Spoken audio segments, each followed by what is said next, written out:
Welcome to America with Lloyd, Chapman, and Bruce Torres. It's Friday, October 25th, 2024. Lloyd, how are you and what's new?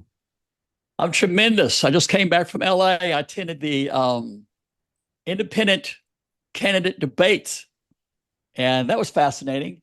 That was fascinating. I was with Tiffany. Tiffany invited me, Tiffany Cianci. I was with Mhm. her. Mhm. And people were live streaming the debate. Realized sitting next to Tiffany, she put her phone on this little tripod thing, and it was over. She actually was talking to her followers on TikTok, and they would ask her questions, and the questions would appear on the screen, and she would answer the questions, real time. It was Mhm. fascinating, right? It Yeah. was fascinating. I think she Yeah. had like, uh, almost 40,000 people watching her at that time, right? Then there are other, I guess you call them influencers in the back, Mhm. and the candidates would go sit down with them. And they had pretty rudimentary equipment, quite frankly, pretty much kind of what I've got here, stuff that Mhm. would fit in a briefcase. And they're interviewing the candidates. Mhm. It's going out on the internet. But Which uh, candidates were there? you Who know was what? there? It was Jill Stein, Mhm. and I can't remember his last name. Chase was the Libertarian Party candidate, Mhm. and then a candidate from the Constitution Party. Mhm. I never got his name. It's all He right. was kind of wacky, right? I'll have to All tell you, right. Jill Stein was smart. Mhm. I was I was really impressed. In fact, I'll tell you something. I don't think any Trump supporter would disagree with anything she said. Mhm. I was surprised, right? I'm Mhm. in the front row. She was right in front of me. And I don't think that anybody that supports Bobby Kennedy or Donald Trump would disagree with anything she said. No, The only thing she said I she's thought was, smart. Mhm. yeah, yeah, she's smart. She's pretty too. Well, that's nice too. Yeah.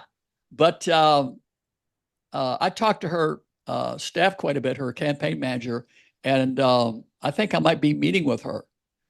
I pitched them the idea of her becoming a voice for small businesses and for woman-owned small businesses. And I was talking to her campaign manager, and Yep.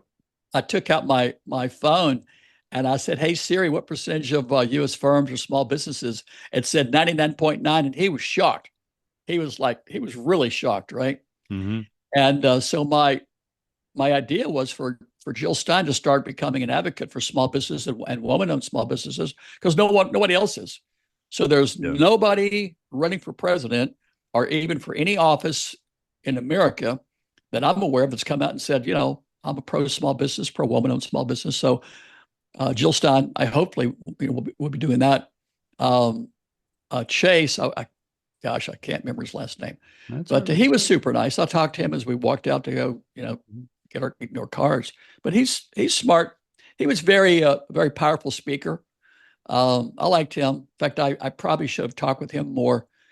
Yeah, What did Jill Stein, for instance, say about, if anything, maybe she stayed positive and just talked about her platform and what she's espousing, but what did she say, if anything, as the greatest contrast with Trump and with Harris to prefer Jill Stein? I I think to tell you the truth, she was, right. It was like watching myself talk. Right. Hmm. Uh, she's really against uh, Israel, and the atrocities and the war crimes they're committing in Gaza. Hmm. He's Jewish, right? Yeah, And but murder's murder. yeah, exactly. She said, she grew up after World War II, and she says we were taught to never let genocide happen again, never let a Holocaust. And you see it's happening right now in Gaza, right? Yes. She talked about that a lot, and so did Chase, the Libertarian Party candidate. He was, they both talked about that. The guy on the end, the Constitution Party again, he was just the opposite, like yeah. But Wow. Good for them. she really came down on him hard. She came down on him hard, right? And she said it was like an affront to everybody in the room, the stuff he said like that, right? But She came down on who hard? the Constitution Party candidate that is, supports what's happening in Gaza. Oh boy. Yeah, Okay. he supports that, which is But for that measure, she could come down hard on Trump and she could come down hard on Harris. I tell you something. I I think that Trump would agree with everything that she said, but he's not going to come out and say it publicly, right? Yeah, That's the truth is, mm-hmm. you know, we can get some little controversial stuff here. My opinion is that if you're running for president, you've got to support Israel and everything they do. If you don't, you'll never be elected president, right? The AIPAC lobby is so powerful in America that if you're not, support everything they do, including genocide, you'll never be elected president. But Let's unpack that, Lloyd, because what you're saying is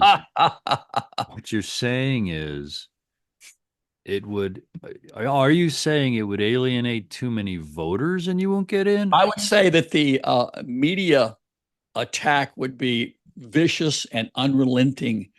Uh, if Harris or Trump came out and said that Netanyahu's a war criminal and what's happening in Gaza constitute war crimes like that, they would never be elected. They would just unload on them like crazy, right? All But right. yeah, but That not to short circuit all you want to tell about the convention. If you want to keep well, let me sharing, finish talking about that, and we'll get back to that's that. what I thought. Thank you. So I learned several things. Um, I learned that Jill Stein is actually great, and yeah, Chase was great, and their positions. I think most Americans would agree with their positions, right? Hmm. Of course, they're very much against the two-party system, which I think most people are. I am, right? Let me take a little side trip for 90 seconds about the two-party system. If you go look at the chairman of the DNC and the RNC, Mhm. they're both lobbyists for Fortune 500 firms, and they're both lobbyists for the oil and gas industry. So to some degree, when you do some research, Hmm. you see the same company supporting the DNC and the RNC. And again, the chairman of both the DNC and the RNC are both lobbyists for Fortune 500 firms and both lobbyists for the oil and gas industry. That The says a chairman lot. of the RNC is just straight up a lobbyist for the oil and gas industry. That's what he does, right?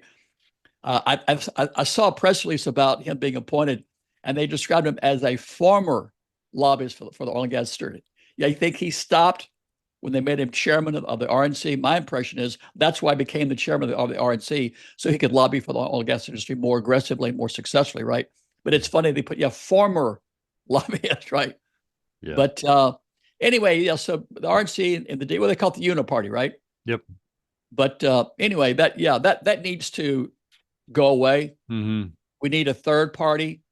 I think Kennedy talked about starting a third party, But yeah, we need a third party because there's no party that represents the American people. Uh, I think about this from time to time. I don't know if I've ever mentioned it to you, but there's no entity that lobbies for the American people. Right. It's not Congress. So Congress doesn't represent the interests of the American people. America's not a democracy. I saw an article the other day that FEMA and the SB are out of funds to help the hurricane victims. They're out FEMA of and funds. the who? At the Small Business Administration. Oh yeah, yeah. So the SBA is supposed to go and loan people money after disasters. So the Right. article I saw that said the SBA is out of funds for disaster recovery, right? Right. And I'm I've I'm unclear on how much money we've given Israel and Ukraine, but it seems to be Mm. over $300 billion, and we're giving them more. I think last week, right? But I don't think there's many people in America. I'll just say this: I think the overwhelming majority of people in America would be opposed to giving hundreds of billions in our hard-earned tax dollars to any foreign government to the point we don't have money to fund FEMA and the SBA and help people that are, drowning in their homes and have nothing. They've lost everything. They don't have food, water, electricity, medical attention. That's just insane. Nobody would vote for that. And yet that's what's happening. So if Yeah. you want to know how this country runs, this country, the government, the president, and the Congress, they think it's a good idea to essentially bankrupt America by giving money to foreign countries while we don't have the money to take care of Americans. Do you think that it? I think that it transcends parties. It's part of the uniparty for decades, Lloyd, for 40, Yeah, 50 yeah, years. yeah, absolutely, Okay. absolutely. All right. So Um, that's the state of the nation. yeah, I think sometime we'll do a show, and I'll tell you what my father told me Christmas night, 1972. He was in the CIA, and he told me stuff that night that I thought he'd had a stroke. And I see it every day today. I see it every day. You've alluded to that, and Yeah, when you I'll want, tell you yeah. sometime. Whenever you're ready for it, let me know, and I'll tell you what he told me. I Well, I'll remember that for a future show. We kind of have Yeah, a plan for this one, but yeah. but Lloyd, I'm all ears if you want to go into it now. No. That would take a whole show. All But right, then that's anyway, so we're worthy. talking about the independent debates. Jill Stein's great. Yeah. Chase is great. The other guy's, a nut. But and I learned something. I used to think they're running for president. They think they're going to be elected president. No, they're not running for president. They're trying to get 3, 4, maybe 5% of the vote because the elections are decided by what 2, 3, 4, less than 5%. Right? Every election of our Wow. lifetimes have been decided by less than 5%. So they're trying to control that middle, 5%. And if they can get even like 3% of the vote in polls, then one of the two parties is going to have to adopt their platform, right? And I have to tell you, all three of them were mainly against the Democratic Party. I didn't hear any of them say anything about the Republican Party. So all three of them are against the DNC and complaining about the DNC and their policies and their positions, right? So I think they're all three trying to get enough votes that they can influence the Democratic National Committee. But it was quite a learning experience. Yeah, it was quite a learning experience. It was fascinating to see how many people Tiffany could reach with her cell phone, right? I'm familiar with live streams and with influencers like Tiffany Cianci who might have 40,000 or more followers. I'd be shocked if all of them were on any one No, live stream, but I think she's got pushing 140,000 followers on TikTok, yeah, and yeah, I think they were like just under 40,000. I think that were yeah, watching that night. But the yeah, technology, by the way, is fascinating. It's fascinating. With your yeah, cell phone, you can yeah. potentially, engage, you know, thousands and thousands and thousands of people, right? Oh, And yeah, yeah, yeah. that's amazing. Good, I actually went on Amazon and bought everything she had that night. good for you. I'm Good for buying all this you. stuff, every time we do Wow. this, I'm getting better and better equipment, getting better and better Yeah, at it, right. yeah, I've got a new yeah, camera yeah. that I'll have to learn how to make it work. But anyway, yeah. So the independent debates were quite fascinating. The whole scene was fascinating. It was in a soundstage for a motion picture studio. Okay. Not like MGM, but it was. The room was huge, like a high school gymnasium, and all the people and all the equipment, all the stuff. It was quite, amazing. And Was it one day or more? it was just one evening, Okay. and it lasted about 3 hours, I think. The free and But equal debates. They probably have a website, right? yeah, I'm sure it's It's up got on to the be internet up. somewhere. Yeah. But fascinating, and I think from listening to those people talk, they didn't say anything that I didn't know, but it had an impact on me. I started thinking about how America is not a democracy and how the government does not do what the American people want, that the government does what, what you want to call, I call it the evil empire. That's a term I like to use. People call it the deep state.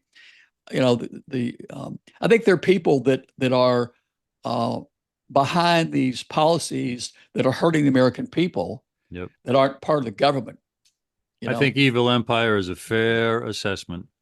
Yeah. But it also impacted me how powerful these, you know, different groups are.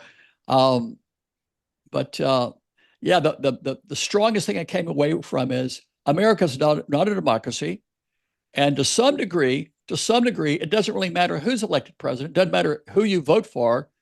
Um, the Pentagon's going to squander trillions of dollars on our money.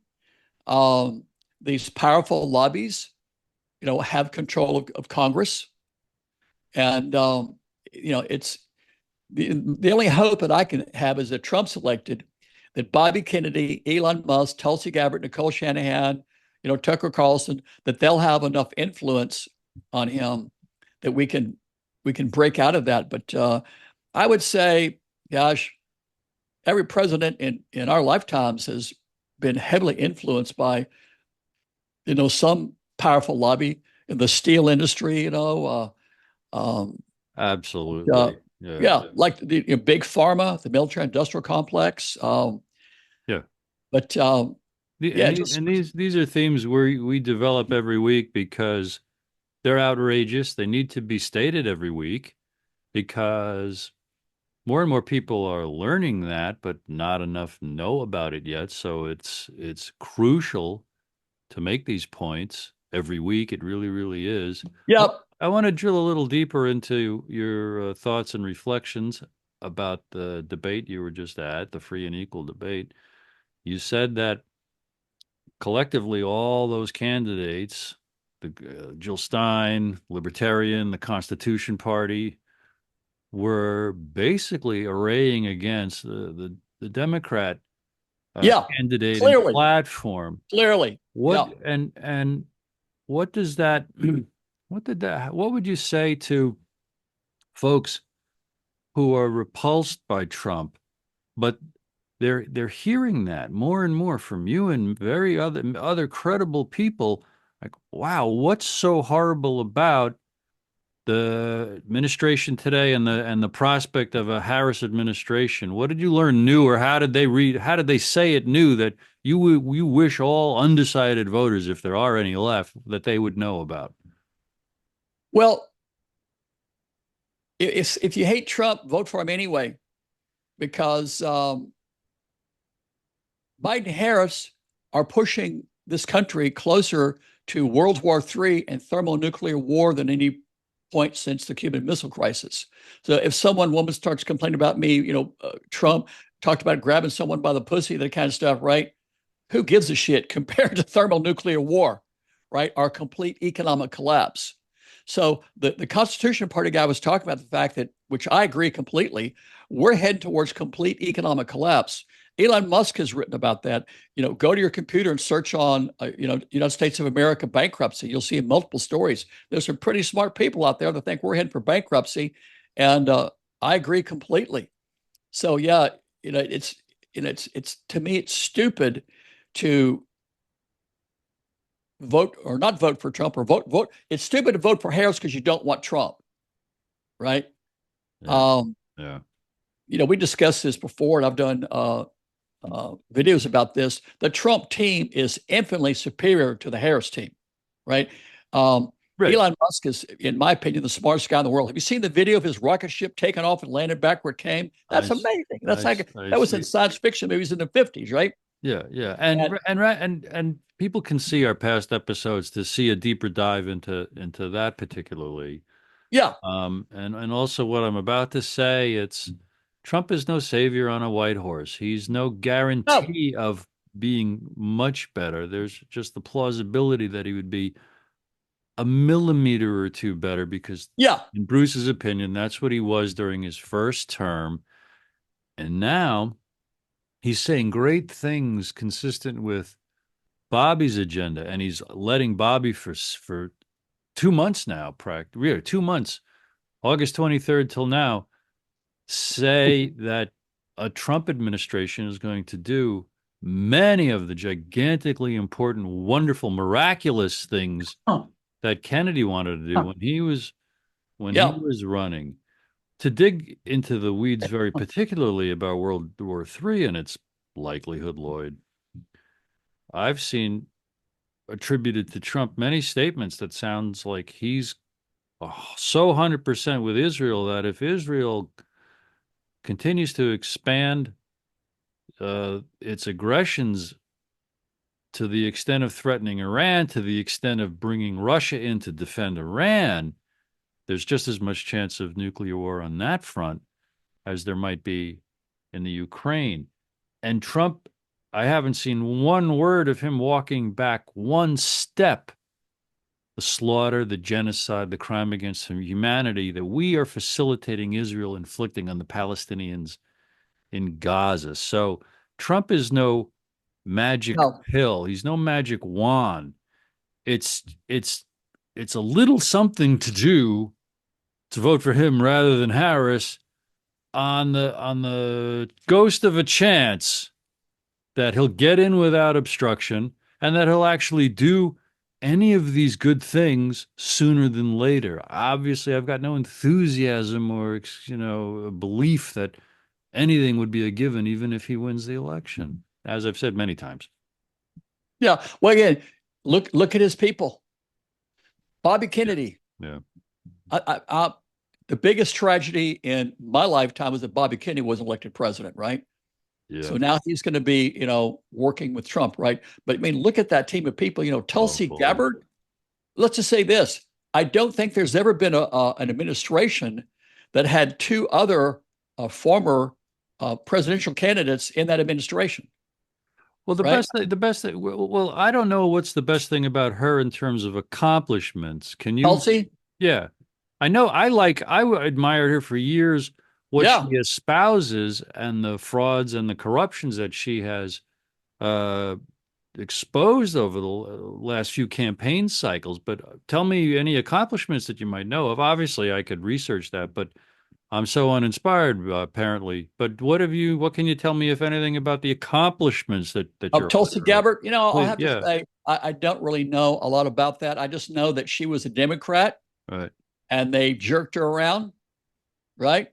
Because she There was was speaking so much truth to power, which is Yeah, really yeah, that's admirable, it. That's yeah, good point. That's to me is her biggest accomplishment is speaking truth to power. Okay, right. And Which she was is cheap because talk is cheap, and Bernie Sanders spoke immense truth to power, and yeah, he was blocked from getting the nomination in yeah, 2016 and in 2020, and even Trump spoke far more truth to power in his original campaign, and then implemented a tiny fraction yeah, of those reforms that he ran on. So yeah, now, unfortunately, his campaign this year sounds just as robust as his 2016 campaign.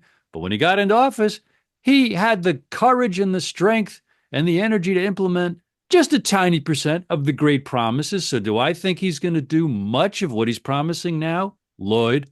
No. I do. I tell you something. So I've seen Bobby Kennedy talk about his conversations with Trump.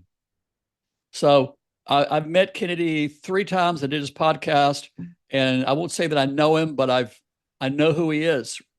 And you can't talk to him without being really impressed by him. Anyone that talks to Bobby Kennedy, you're going to come away going, wow, that guy's smart, right? And he Agreed. knows everything. It's just shocking. He knows everything. I have to say that Trump Agreed. and Harris, they don't know anything, I don't think, about how the government runs.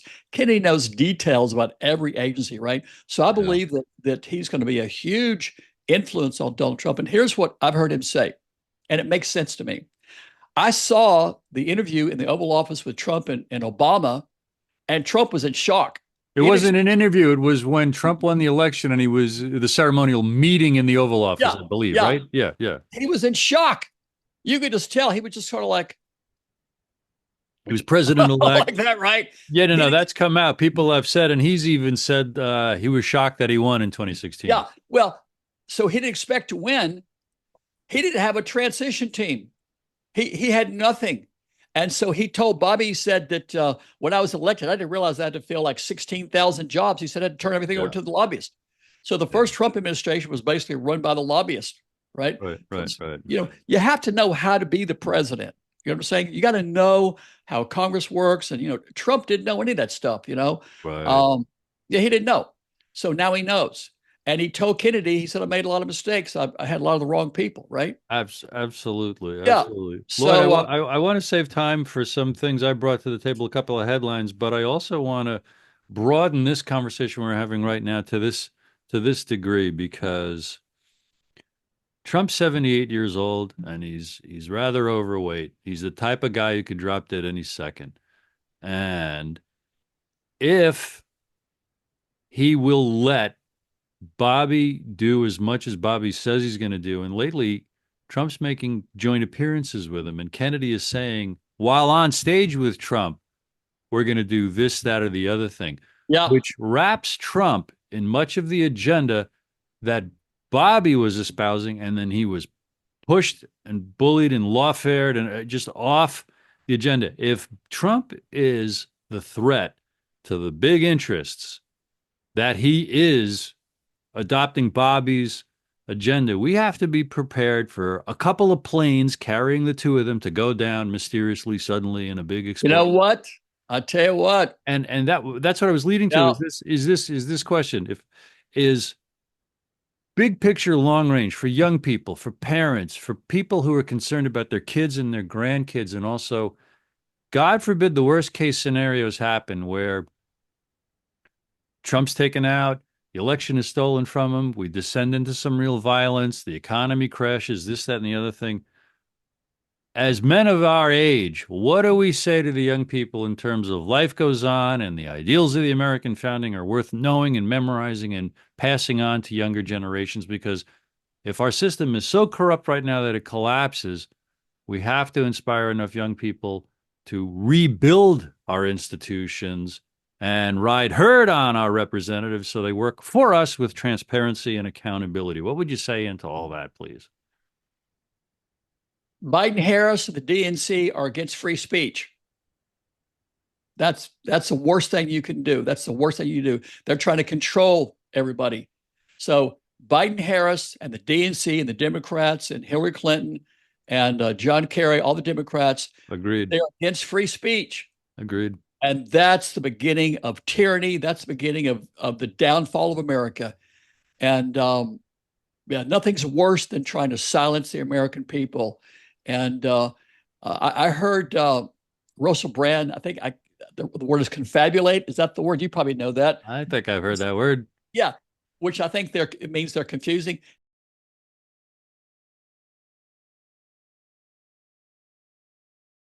So Russell Brand says they're confabulating hate speech with free speech. So under the guise of trying to silence hate speech, they're going to silence, free speech, right? And any platform where the American people can discuss, what's happening freely, they want to control it. In fact, I would say, quite frankly, the vast majority of the platforms where the American people can communicate are in fact controlled, including X. Right? I get shadow banned and censored on X like crazy. Right? My views have gone from 1.8 million down to less than 1,000. That's not possible normally, right? I've got 18,000 some followers. Yeah, you can't have 18,000 followers and have views up to almost 2 million, and then put something out that's very engaging and have less than 500 people see it. So, so there's any platform where we can communicate is they're trying to censor, they're trying to shut it down. But so what I'm saying to young people is vote for Donald Trump unless you want to be silenced, unless you want to be put in prison for what you say or what you put on social media. You should vote for Donald Trump, because Donald Trump is the party of free speech, and Harris and the Democrats are anti free speech. Yeah. By the way, if you go back and look at the worst dictators in history, first thing you got to do is shut down free speech. That's the first thing you got to do. If you want to be Saddam Hussein or Mao Zedong or Hitler or Mussolini or Stalin, you got to shut down free speech and then take their guns. First two things: no free speech. Give me all your guns, right? And that's what the Democrats want to do, and that's just scares the crap out of me, right? Yeah. So, but it's amazing to me. By the way, I talked to one of my relatives a couple of weeks ago. I was stunned how brainwashed they were, and the things they were saying. It's almost like someone had just programmed them. But if you're, I've got another friend I talk to all the time, and she only watches mainstream media. Mm-hmm. So everything she knows is what she gets from ABC, NBC, CBS, and CNN, right? And that's not the truth. That's just simply not the truth. You can go search on CNN's ad revenue down 40%. And CNN's ad revenue was down 40%, I think, over a couple of years ago. Most of their money comes from the drug industry. If Trump's elected and he lets Bobby do what he wants, he's going to pass legislation prohibiting drug companies from advertising on television like every other country on the planet. CNN's going to go out of business. And ABC, CBS, NBC, their bottom line is going to be uh, negatively impacted significantly when those drug company ads, evaporate. That's why the mainstream media doesn't like Kennedy, Right, because right, if right. he's elected, they're going out of business, right? But I believe America and New Zealand are the only two countries where you can advertise drugs on television, and that shouldn't be allowed. And But right, and a statistic about that that indicates what is so atrocious about that is we advertise more than maybe one other country, but we probably advertise the most. And we are about 5% of the world's population, but we account for over 50% of the world's pharmaceutical purchases and revenue. yeah, yeah, We believe we are so messed up psychologically, physically, emotionally, sure, and mentally that we've been trained. There's a pill for that. You're in yeah, a bad mood. There's a pill for that. yeah, You have a stomach ache. There's a pill for that. yeah. It's no Are you waking cure, up but there's tired and lonely? Do you find yourself having to go to the bathroom every day? right. You should Right. take Do you think you're addicted? Relaxol. Do you think you're addicted to oxygen? Yeah. If you're addicted to oxygen, Yes. see your Yes. doctor about. Yes. Are you finding Uh, yourself having to breathe constantly? You yes, find yes, yourself having to eat more than once a day. yeah. You should take this pill. Do you blink And your eyes too much? There's a yes, pill for that. that's right. And by the way, the side effects are Uh, suicidal thoughts, stroke, heart attack, and anal leakage. That's my favorite. That's my favorite side effect. I was watching some drug to get rid of toenail fungus, and one of the side effects that wasn't a was anal comedian leakage. that wasn't a comedian saying that. No, that was real. That's the kind of I saw that on national television. that's the On kind of national television, yeah. that's Anal the leakage and greasy stool. that's the kind of sarcastic, snarky stuff I do when I'm making fun of it in front of friends. Yeah. No, Okay, that was a sure. real side effect of All a right. drug. It was advertised on Well, television. Anal leakage. Right? when you know the history of psychological warfare against the American people, that is just a classic. That's a classic extent of it. And which here, this is what everyone needs to remember or know if you're hearing it for the first time. In the first couple of months of the Reagan administration in 1981, Reagan had a meeting with all his new cabinet heads after a month or two, and he asked them a couple of questions. You know, what's your goal for your agency? And he went around the table. And then the second question was, what have you learned in the first 30, 60 days, whatever it was? And this is reported by a witness, an assistant who was at this meeting. When it went all the way around, the last person on that first question, what's your goal for your agency, was to the CIA director. Golly, his name escapes me. I usually have it at the tip of my fingers. Doesn't matter. And he said, not too loud, but distinctly, what's your goal for the CIA? We'll know that our disinformation program is complete when everything the American people believe is false. Well, I've heard about that. The source for that is a woman named Barbara Honegger. Okay. And I've read about that for years. yeah, I know about that. I always wondered one question about it. And last month I was on a live Zoom with her, a roundtable, and I had the chance to ask her, Barbara, Casey, was it Casey? I think it's Casey, William Casey. That's right. Yeah, William Casey. Yeah. Barbara, was there any chance he was joking? And she said, no, absolutely not. Yep. 1981, Lloyd. Uh-huh. So now, Operation Mockingbird. Look it up. right, it started from the Type in 1950s. Operation That started in the 19 Mockingbird Wikipedia. You right. know that? That You know what started that from is? the 19 that started from the Yeah, 1950s, exactly. and um that's how urgent it is for people to know the truth about how untrustworthy any government pronouncement is from the federal government or from the mainstream media. Can I share some of the resources I brought to tell you about, Lloyd? It's Sure. along the Shoot. lines of the broad topic was America and Israel, and it's so funny. That's one of the first things you mentioned. I want to name two or three sources where folks could get up to speed about um, the atrocities that were enabling there, and really the decades of uh, shenanigans that have enabled a constant Shenanigans. shenanigans, to say the least. The first is the Trends Journal, which is a magazine, and the site is trendsjournal.com. And Gerald Celente and the Trends Research Institute created this, and it's a great resource. And they have a Substack, trendsjournal.substack. And the other day, actually today, an article, Netanyahu's boss. Ultimate goal is for a greater Israel from Damascus to Saudi Arabia. The genocide in Gaza and bombing campaign in Lebanon was never about returning hostages. And it describes the what they call the extremist Israeli finance minister Bezalel Smotrich said, "It is written that Israel's future is its expansion to Damascus and parts of Jordan, Lebanon, Egypt, Syria, Iraq, and Saudi Arabia," according to a French documentary entitled Israel, Extremists in Power, available at tv.apple.com. And a source, the New Arab, newarab.com, says, quote, "It is written," quoting this fellow, the Israeli finance minister, quote, "It is written that the future of Jerusalem is to expand to Damascus." He's quoted as saying in this documentary. He's an Israeli settler who has argued that it is moral to starve Gazans. He admitted that Israel will not achieve its goals quickly, but rather little by little. And he represents Israelis who want to see a greater Israel. And this is a concept that's been talked about by researchers for a number of years now. And they cite insiders, whistleblowers,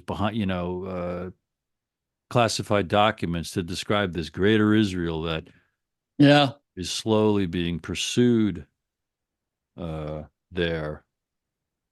Another one, real quick, is a fellow named Jeremy Hammond, and his site is jeremyrhammond.com. He's an I've heard of him. Oh, he's phenomenal, and he writes about this. He's the author of several books. jeremyrhammond.com. Obstacle to Peace: The U.S. Role in the Israeli-Palestinian Conflict is one of his books.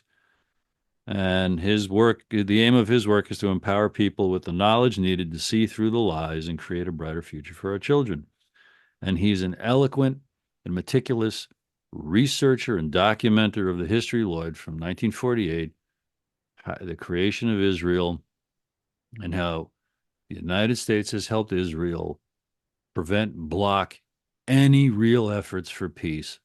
What's happening over there, in my opinion, and in that of many scholars, it's completely intentional. It serves all kinds of interests, like funding our military industrial complex, creating a stranglehold on the area there through Israel. I was just on another Zoom with an author, Charlotte Dennett, who wrote a book called Thy Will Be Done about oil in South and Central America. But also she writes about what Israel is doing, and she says primarily it's all about oil. It's all to wipe out the Gazans, to have access to the oil under the sea on the other side of Gaza, and that is, we need to know that. So Jeremy is a phenomenal, but also last but not least, and this one's really from the heart, a writer named Caitlin Johnstone, and her Substack URL is Caitlin John St. .one. I'm going to spell the whole thing. Caitlin, Caitlin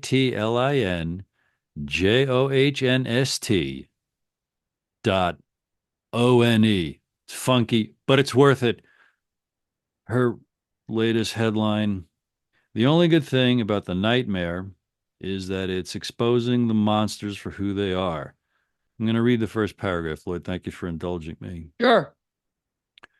"A really extraordinary moment occurred on the CNN town hall with Vice President Kamala Harris on Wednesday.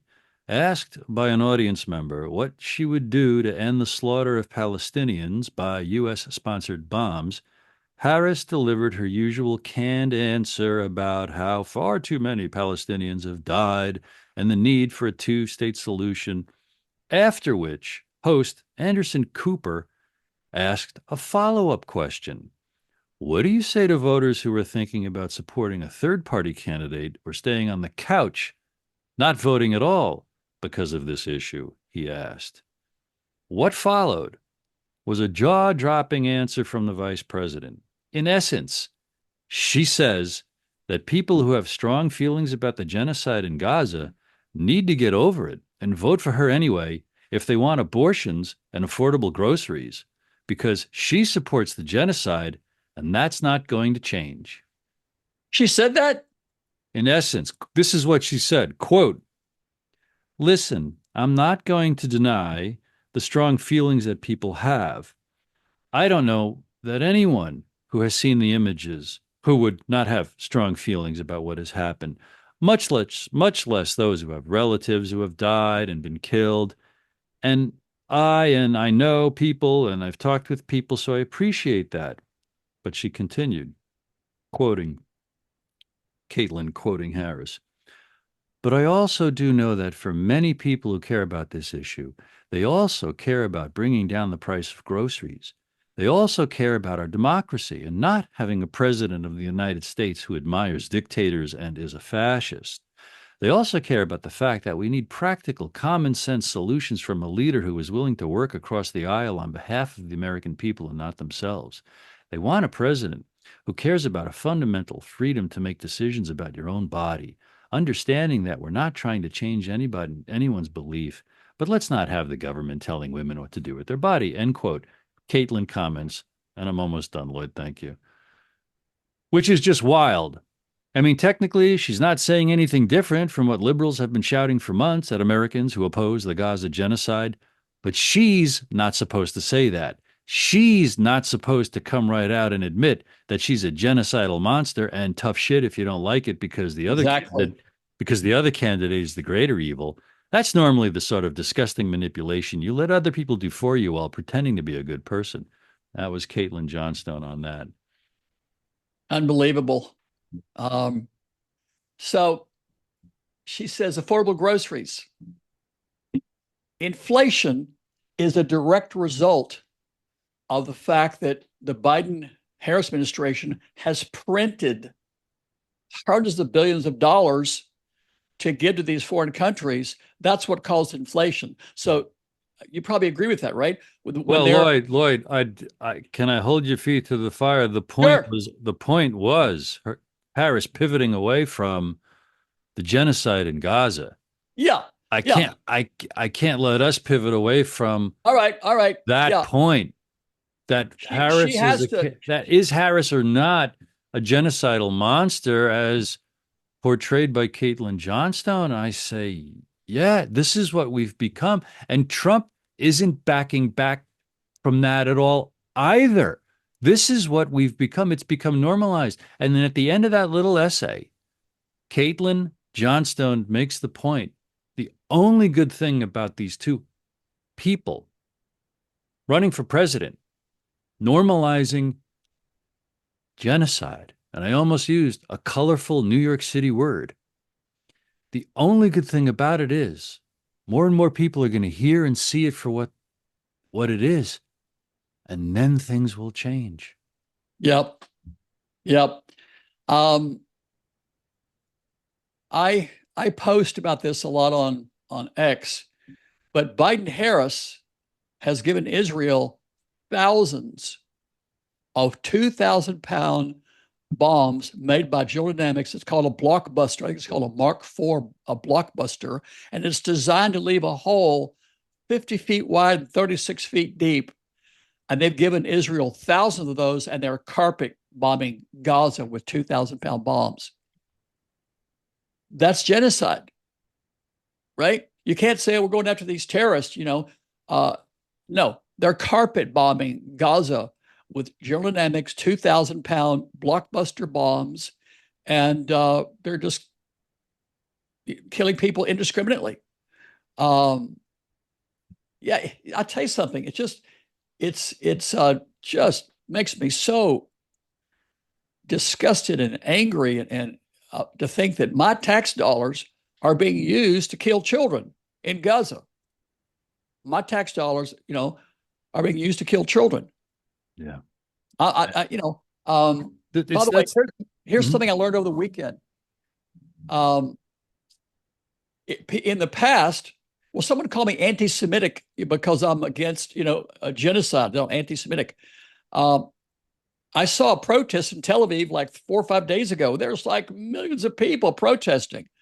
A huge percentage of the population in Israel, maybe a majority, want Netanyahu to resign. Yep. They're against what he's doing, right? Yep. So I'm no more anti-Semitic than most of the people in Israel, right?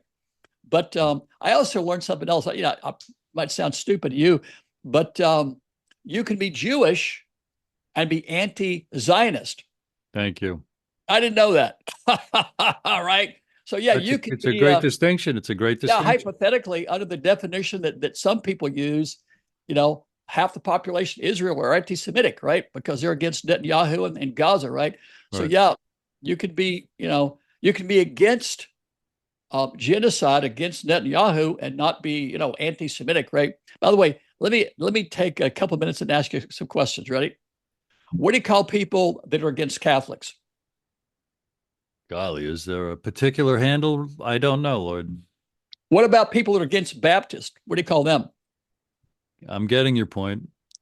Yeah, there's no word that I'm aware of to describe people who don't like people from any religion other than Judaism. That's the only religion that I'm aware of that Mhm. there's this word that's just out there. Anti-Semitic, anti-Semitic. It's interesting. Well, it's a nice dodge for Israelis who do horrible things, Israelis being an identifier of the nation. And to what you said just a moment ago, it's great to make the definition of Zionism clear to people. It's the idea of having a nation for and by only one religion, Jews in Israel, which is about as un-American an idea as I can imagine. We in the West, in America, demonized Iran from the 1970s forward because, oh, those religious fanatics want a Yeah, Muslim country. Oh, it was so obvious. We were so eloquent about how backward and barbaric and bigoted and close minded and evil it would be for one religion to prop itself up into power and deny rights to human beings in their country because they weren't the official religion. Now, that being mockable itself, I draw the line, and I hope it's bright and clear for a human being or for a nation. Are you committing crimes? Are you violating somebody's rights? Those two things have nothing to do with one's religion, nor can they be excused because of the perpetrator's religion or the victim's religion. So, to clarify, what is a crime? What's morally unethical and wrong? What's a violation of someone's rights? I would hope, in a more perfect America, by the time someone was a thinking 15-year-old, they ought to be pretty clear on that, let alone 18 by the time you're ready to vote, or 21, or whatever age you are when you drink or join the service. You've got to be pretty clear on thou shalt not kill. Everyone's got the yeah, right to life, liberty, or the pursuit of happiness. If you flatter yourself that you're an American, you need to be rather clear about that. And shame on us being a society that has let all that fritter away, that we produce students and teachers and elected officials who are not clear about that and don't articulate that and don't stand on that as the measure of value of a candidate or a position or a law or a police policy or so much that is so tangible that we live with every single day. yeah, yeah. It just occurred to me, the Jews are supposed to be God's chosen people, and thou shalt not kill. They're killing a lot of people, right?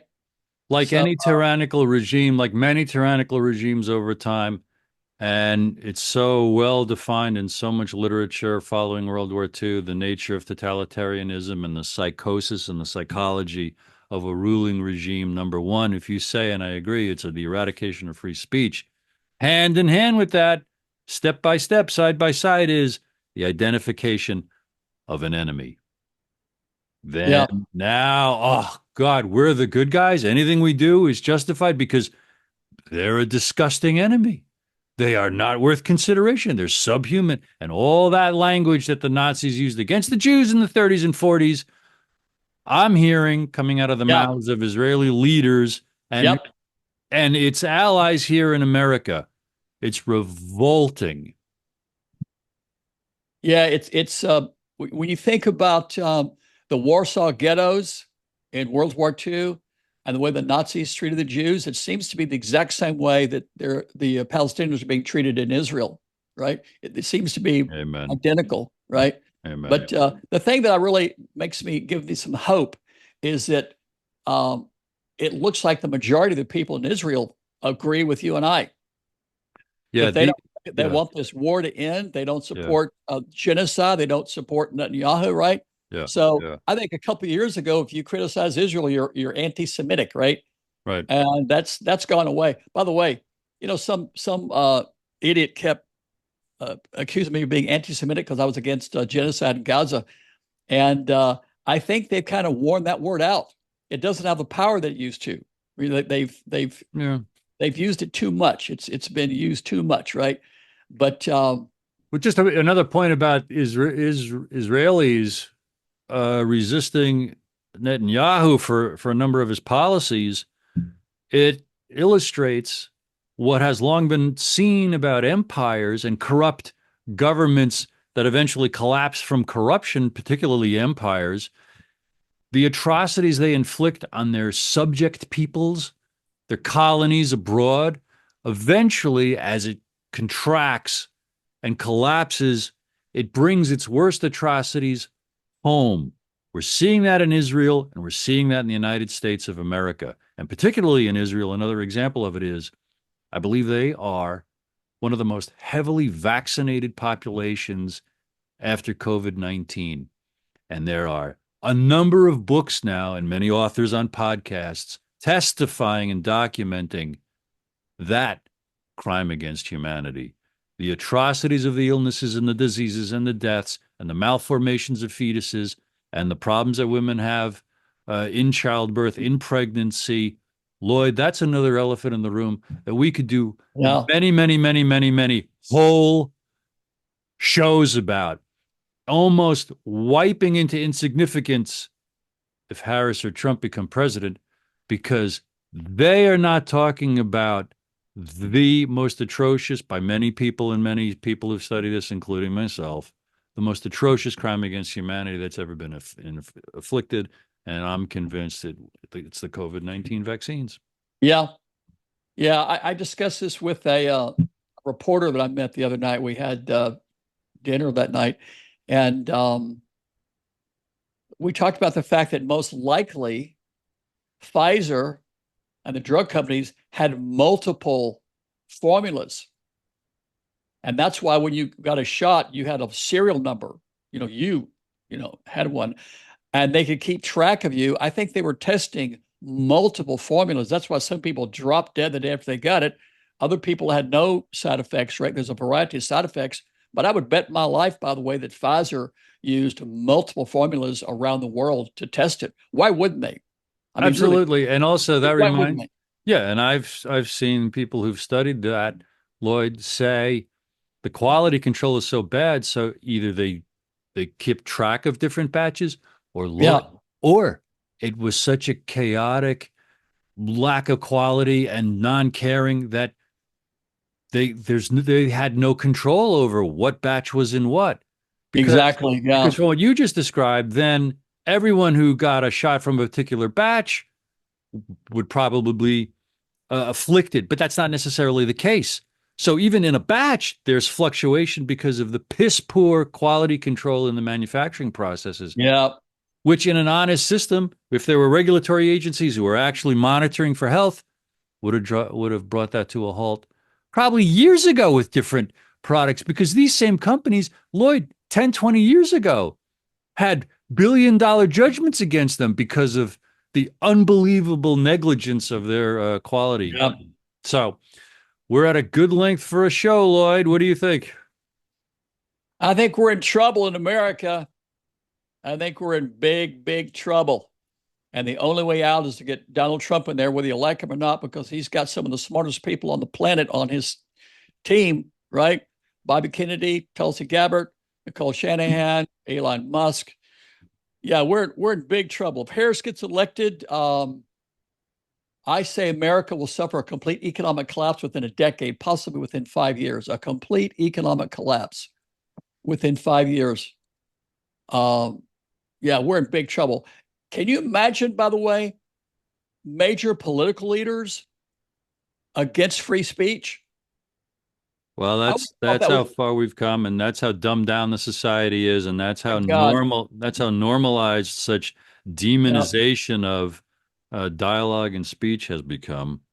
Yeah. Well, anyway, so yep, it's nowhere can you look in the government and go, well, that's good. I'm glad that's happening. No, Right? Nowhere. No nowhere. matter where you look in the government. Again, I've been suing them for 35, 36 Right, years, right? right, right. It's all the same. It's all the same. It's fraud, corruption. Trillions of dollars have evaporated. You know, search on 35 trillion missing at the Yep, Pentagon. yep, Uh, yep. trillions Good God. are missing. There's no accountability. Um, I It's saw just a passing thing on TV that we're giving more money to Ukraine, right? yeah. Who voted for that? Who's doing that? Did Uh, Congress? I don't. You might know this. Well, we'll talk about it next time. But Congress doesn't have to approve that. Apparently, a Biden can just go, oh, let's give Ukraine another, $40 million, something like that, right? But yeah, that's my where understanding. our tax dollars are being squandered, and as Americans, we're not being taken care of, but foreign countries are. That's just unbelievable, unbelievable. It's hard to conclude with words that don't open up so much urgent things to talk about. I'm going to go real fundamental here, and these are my concluding thoughts. It's how vital it is, and I know this just personally, to get clear on what do I want, and then as a community or as a nation, do we want to be America? Do we even know what that is anymore and what those intentions were? Do we want life? Do we want liberty? Do we want to be able to pursue happiness? It's come down to that. And when Yep. enough people do, things will change. And change is often very, very uncomfortable. And to instigate change, you have to risk unpopularity, which is among if not the hardest psychological thing for a human to walk into intentionally, is to risk popularity, to risk not being liked. And that goes into deep primal psychological elements of what it is to be a human. Lloyd, I love these shows. I love that we're doing them every week. And I hope we're plumbing stuff that's interesting to our viewers. I believe we are. I encourage everybody to check out our past few episodes, especially last week's with Tiffany Cianci. So vital. And I will impose some discipline. And thank you very much, my friend. And thank everybody for joining us today.